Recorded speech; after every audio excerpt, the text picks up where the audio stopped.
A lot of you may think what I'm doing is utterly foolish and stupid and nonsensical. Yeah, others may be supporting me all the way. And then there's the group who'll just hate every fucking thing that I do, no matter what it is. So ideally, I can never win for anybody, really, in the end. Apart from those few people who will say yes no matter what you do and will kiss your backside no matter what. And to those people, I say thank you. I love you most sincerely. But anyway, to catch you all up, Spax has escaped, which, would normally be bad enough. But no, we have to go a little bit further.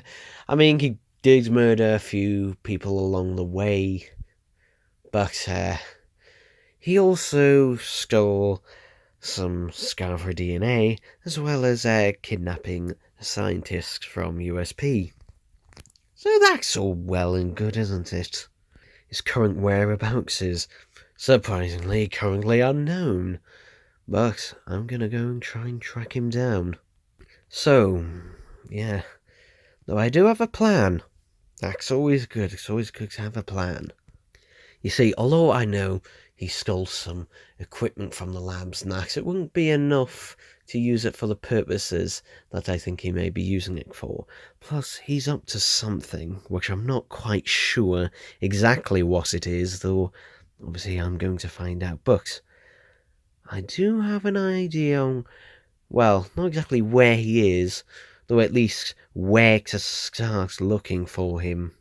And I'll keep you up to date with this. In fact, if I haven't found anything, but my lovely listeners have, with some information, that would be most helpful indeed. But anyway, enough of this. I'm going Spax hunting.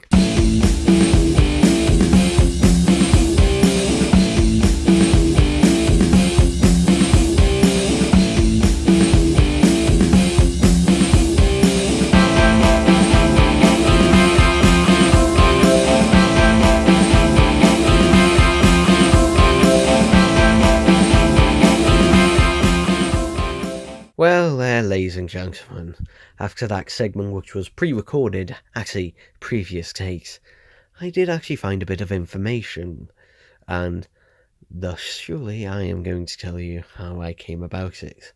I mean, the point of this podcast is to basically document my life, and people listen to it for reasons, sometimes reasons that thoroughly and utterly escape me, but reasons nonetheless. The first place I went to was what remained of Spix McKendry's former base of operation. I didn't exactly know what I was looking to find there, if anything, but I thought it was worth having a look. At first I found nothing, well, nothing out of the ordinary, just bits of rubble and bits of dirt and that here and there. However, I did come across something. It was a note. Handwritten, using USP's stationery. Yes, because despite me telling them the infinite benefits of going digital with all their paperwork and everything, no, they still use paperwork and handwritten most of the time anyway. But what was on it? It was a message from Spats. And not so much a message of warning me off or threatening me, no. This was a message of more enticement. It said at first that he had no intentions to kill me, well, not yet anyway. Nor would he be coming after Tom or James, or really going out for revenge on anyone particularly. Again, at least not at this present time. Instead it said he had a surprise in store for not just me, not just USP, but for the whole universe. Bit ambitious. I mean, when people say the whole universe, you don't mean the whole universe. You mean in the sector of where people know that you exist or at least within that vicinity, maybe go slightly bigger than that, but, come on, be a bit more realistic. Though the fact that he did have Scarvre DNA with him, well, what was he going to do with that? But anyway, there was some instructions there, instructing me for the next little hint of his whereabouts, to go to a warehouse that distributed teleport links. This made me feel a bit uneasy.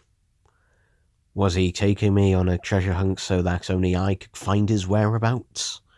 Or was this simply just to keep me out of the way and lead me on a wild goose chase to give him plenty of time? Either way, I kept USP informed of my developments with this. Although not technically fully employed by them, I'm more of a freelancer these days for them. Really a consultant at best.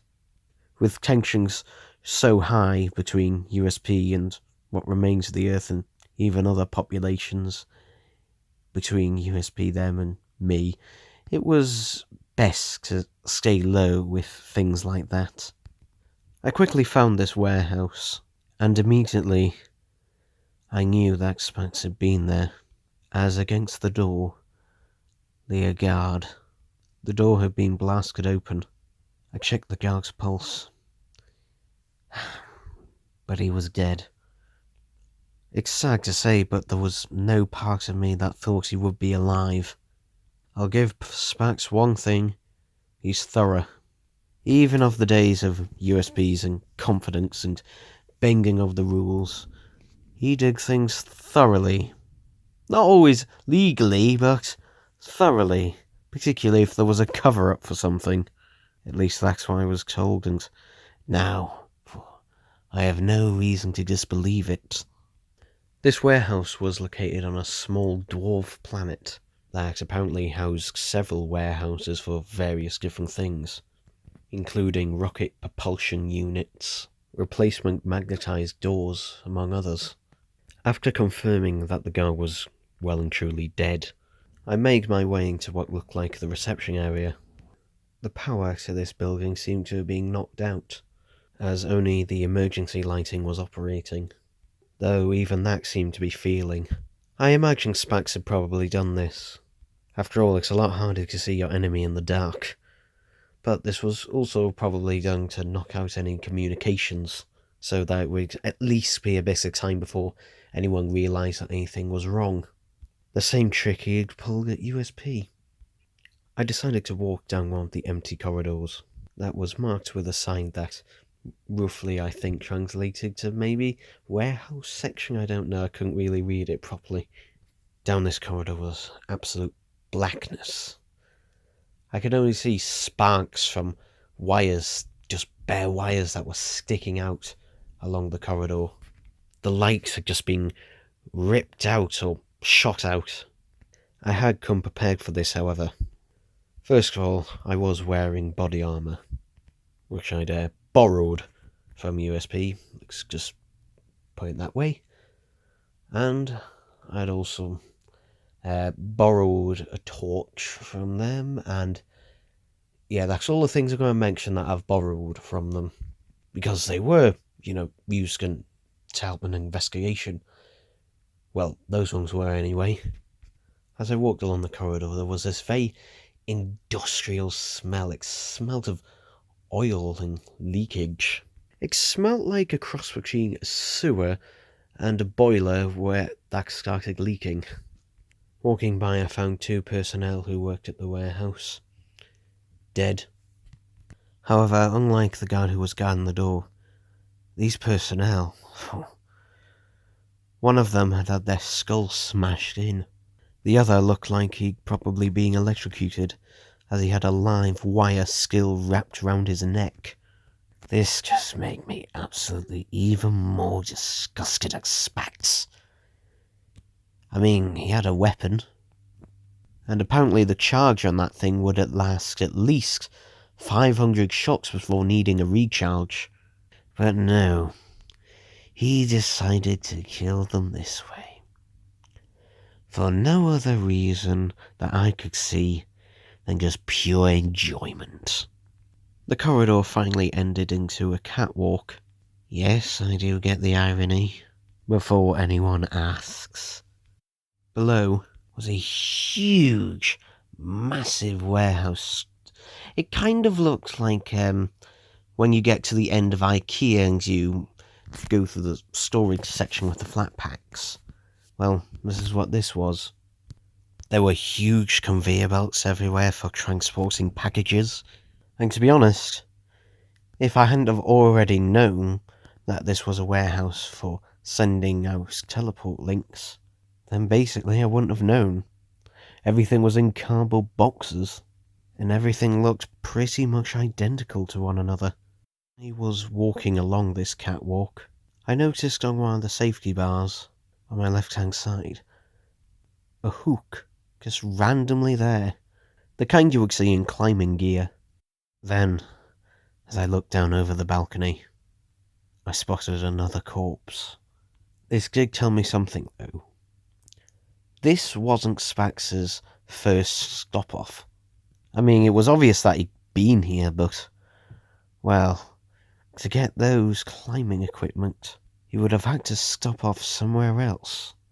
I informed USP of this immediately, and I made them do a check to see if any climbing equipment had been taken from USP, or of any recent purchases of USP that had been registered by the kidnapped scientist. To also do a thorough check of all places that sold climbing equipment, to see if any had been sold or, in fact, stolen. Whereas in the meantime, I made my way down to the warehouse floor. I noticed nearby where I'd found the body, it was clear that some of the boxes had been tampered with. I reported this back as well to USP. They now had a theory on why Spax had gone there in the first place. According to them, the way with these teleport links work is they deconstruct molecules and can reassemble them. However, they reckon Spax had probably taken this to not that purpose, though use them to either alter molecules or could possibly be reverse engineered to create them. That then gave me a few nasty suspicions. Then, as I was about to leave, I noticed that one of the boxes that had been tampered with had one of USP's letters in. And sure enough, it was written by Spats and addressed to me. It said, "Dear Donfrey, I left you several notes and several clues on various different places that I knew you would come search for me. I wasn't sure which one you would go to, so I just wrote them all just to lead to here." This obviously meant something to me. It meant that no matter what place I thought of looking for Spats, then probably had been there and just left a note for me. As I continued, it said, "Anyway, you're probably wondering what I'm up to. You probably have a good few ideas. But hey, let me make it simple for you. Who knows, maybe I might be able to create some more brain cells in that mind of yours. Even though your reaction to the first time meeting of Scarvre, well, maybe not that was enough to draw me off fully. Anyway, I'm actually still here in this building waiting for you to arrive." I then suddenly stopped reading and looked around. It was hard to see anything, as apart from the lights that I had from the torch that I'd brought, there was nothing but blackness around me. I then looked back down at the paper and continued reading. "Oh, and don't worry, it's just going to be you and me here. I'll have killed everyone else by that point. I did make sure to give myself enough time for that." I then heard the loudspeaker turn on that was in this part of the warehouse, and then I heard it. His voice. It filled me with so much anger. All I could think of in that moment was the thought of me ripping him to utter shreds, watching him suffer and die in front of me. It took me a second to even hear what he was actually saying. At first, it was just all noise. I was consumed with so much anger and hatred I hadn't even noticed yet.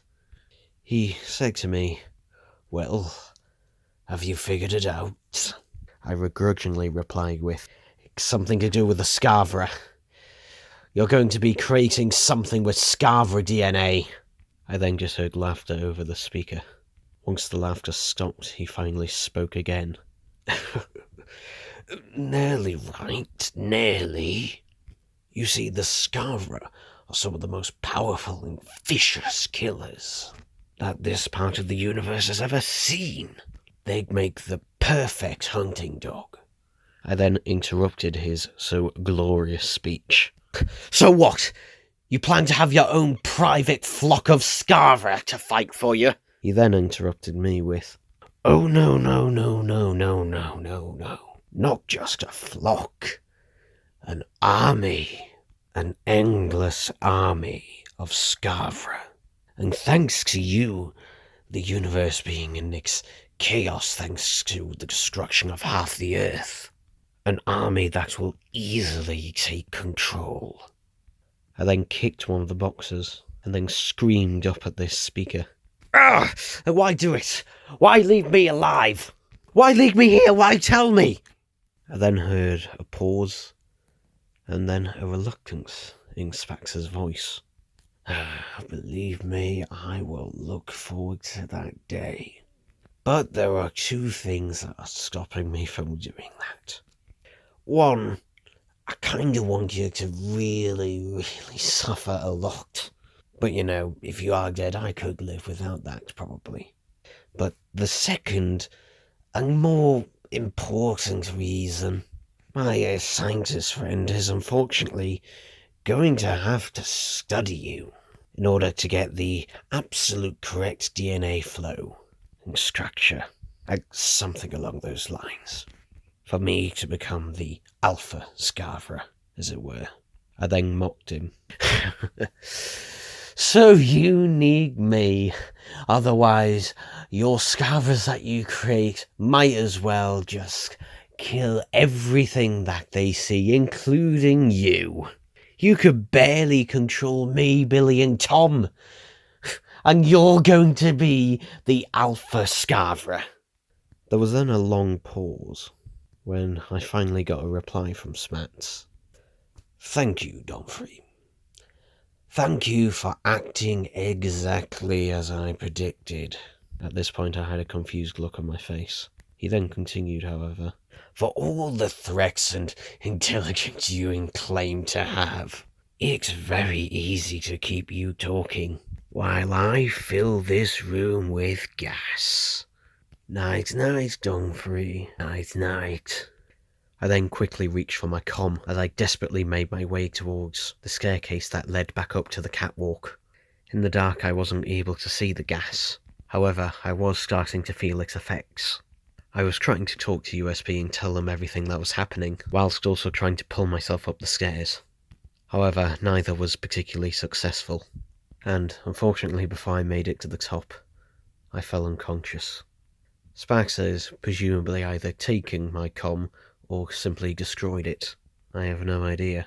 All I know is, from a later USP report, is that when USP finally did get there, the warehouse was on fire. Sparks had presumably let it alight to burn any evidence, or, knowing him, possibly just for the fun of it. And the whole ploy of the fake mystery treasure hunt thing was just a ploy to capture me. And it succeeded. I was stupid enough and ignorant enough, I fell for it. Remember how I said before, how I felt rage and anger and revenge, and how those drive you, and without any rhyme, reason or logic? Well, that's what had got me into that position on that day. Never, ever, ever underestimate someone's stupidity and decisions that they'll make in that mindset, because at some point it'll be your turn. And now we come to where I am now. Both my hands and legs are both tied up. Thankfully he was able to leave my phone in my pocket, However, to be honest, there won't be much point in him taking it, as I'm not exactly getting a reception on it, am I? Ever since I left Earth, my phone has basically been everything but a phone, so yeah. I'm not exactly sure why I'm locked up. It's dark in here, can only go off the light off my phone. It's a small room. I can feel a lecture.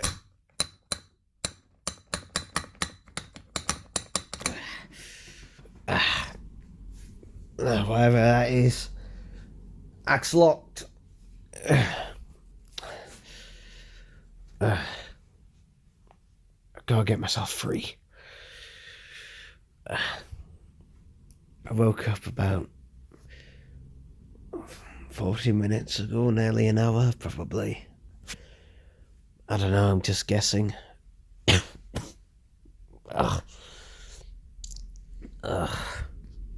But I've been stripped down to my regular clothes, so, well, if he was to shoot me, there'd be nothing to stop it. I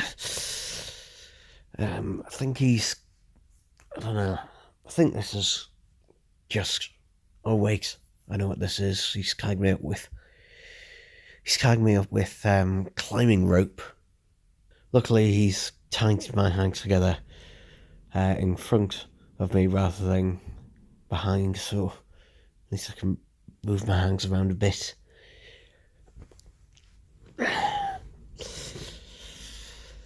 I don't know where I am, though I mustn't be in a shuttle or something, because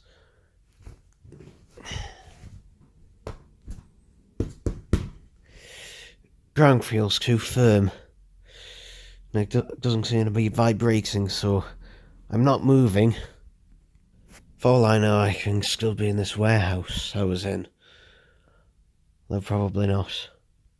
Although he has taken all my equipment, I was able to receive those messages from USP.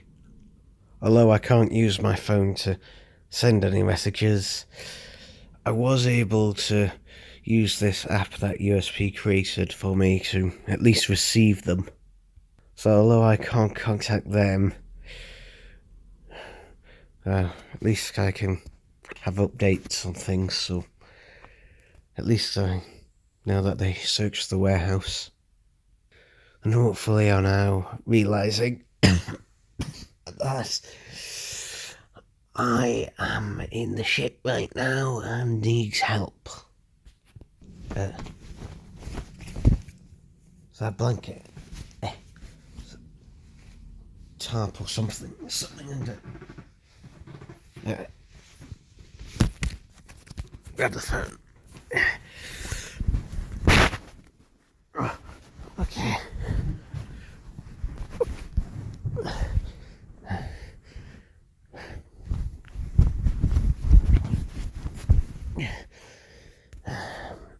Just checking, see if there's any tools or anything under here. Doesn't appear to be, it's just a tarp. Though it does give me an idea. Let's see, there's two things I could possibly do with this. I could do as I am now, which is essentially just hiding under it. Wait for Spax to come and, I don't know, hope and pray that he doesn't notice me and leaves the door open. Stupid. I could try getting up and throwing the tarp over him, trying to shove him out the way and maybe trap him in here instead of me. Although that isn't really going to work since I'm not particularly very mobile at the minute. Legs tied together and hands. No. Doesn't seem like that's going to work. Oh, I don't know. I can't think of any ideas.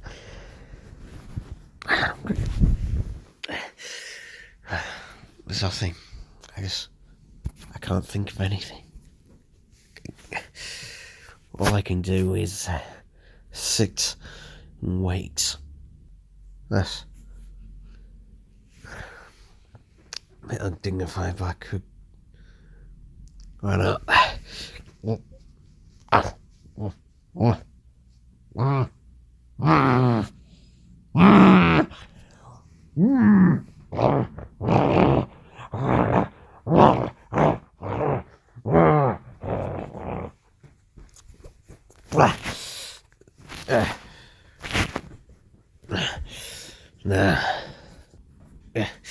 No.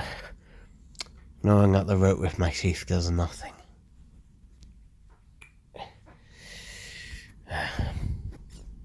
The ropes are too dense and too strong. Anyway, I'm making this recording just in case. Well, in case anything happens to me. I know he's not gonna kill me, not yet though. He will once he no longer needs me. And I'm just making this recording to give evidence and what to do if I am dead. So, start with the obvious. So, if I am, confirmed deceased, person that I trust most to look after James is, you, Tom, if you're listening. So, I don't know if this will be official on that, but if I'm dead, custody of James goes to you. Hoping I'm not, though. As for anything else, any money I have, thanks for my new scheme and that, James will inherit that. Still, Tom, you take some helping, obviously look after him and that, feed him, clothe him, stuff that you do with children. Yeah, all that good stuff. I do that. I don't know. No, skate positive feedback. Oh, skate. Wait.